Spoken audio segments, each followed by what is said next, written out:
Assalamualaikum warahmatullahi wabarakatuh. Oke, jumpa lagi bersama kami di channel Muda Belia. Di video kali ini, kami akan membahas konten yang berbeda dari video sebelumnya, yaitu kami akan membahas konten 4 murid Abuya Mundawali yang masih hidup bersama kita di Aceh. Namun seperti biasa, sebelum kita masuk ke nomor yang pertama, saya ingatkan kembali agar kalian mengklik tombol subscribe di bawah. Dengan kalian mensubscribe ke channel kami, kalianlah mensupport channel ini dalam mengupload video-video dengan konten yang kreatif.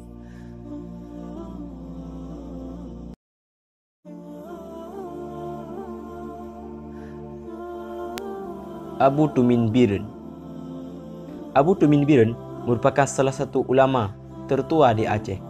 Bagaimana tidak, beliau lahir pada tahun 1932. Jika dihitung dari kelahirannya, maka umur Abu Tumin sekarang kurang lebih 86 tahun. Beliau merupakan salah satu murid Abuya Mundawali yang masih hidup bersama kita sampai sekarang ini. Setelah beliau lama menuduk di daerah Darussalam Labuhan Haji, pada tahun 1958, beliau pun pulang ke tempat asalnya, yaitu Kuala Jempa Biren. Di sana beliau meneruskan dayah sang ayah tercinta dan kakeknya, yaitu meneruskan dayah Babus Salam Blang Blade, yang merupakan salah satu dayah tertua juga di Aceh.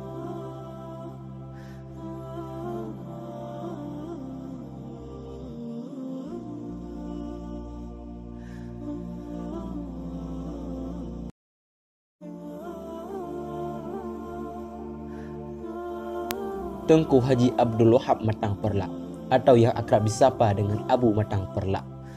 Beliau merupakan salah satu ulama tertua di Aceh, di mana beliau lahir pada tahun 1935.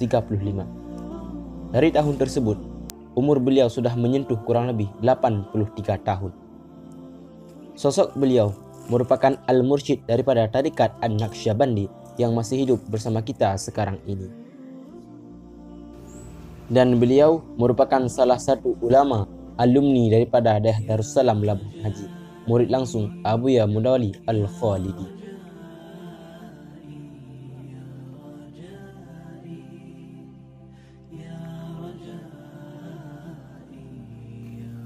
Abu Hanafiyah Matang Kuli, atau yang akrab disapa dengan Abu Matangkeh.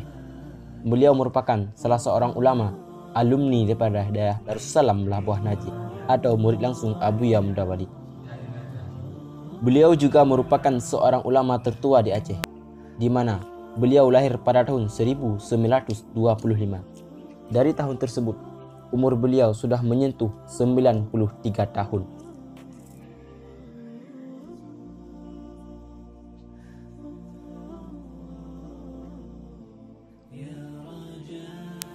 Abu Daud Zamzami.